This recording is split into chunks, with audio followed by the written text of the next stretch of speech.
ভারত থেকে ডিম আমদানি হলেও চট্টগ্রামের পাইকারি বাজারে এর দাম কমেনি, বরং প্রতি পিস ডিমের দাম ৪০ পয়সা করে বেড়ে গেছে।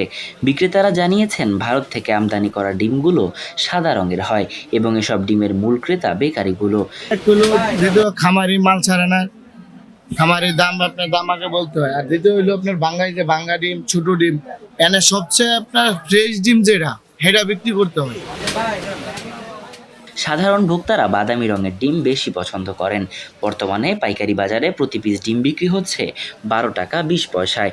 প্রতিবেশী দেশ থেকে আমদানি করা পণ্য সাধারণত পাইকারি বাজারে দাম কমায়, তবে এইবার ডিমের ক্ষেত্রে ভিন্ন চিত্র দেখা যাচ্ছে। উৎপাদন খরচ বেশি হওয়ার কারণে অনেক খামার, ছোট ছোট খামার যারা আছে বন্ধ হয়ে গেছে। এখন যারা বড়রা সিন্ডিকেট করে বিক্রি করতেছে। বর্তমানে মুরগির প্রতি ডজন লাল ডিম বিক্রি হচ্ছে ১৫৫ থেকে ১৬০ টাকায়, আর সাদা ডিম ১৫০ টাকায়। প্রতি ডজন হাঁসের ডিম ২২০ টাকা ও দেশি মুরগির ডিম ২৩০ টাকায় বিক্রি হচ্ছে। বিক্রেতাদের দাবি, বন্যায় খামার ক্ষতিগ্রস্ত হওয়ায় মুরগির দাম বাড়তে শুরু করেছে। Mortuza Tanvir, news desk, BD24 live.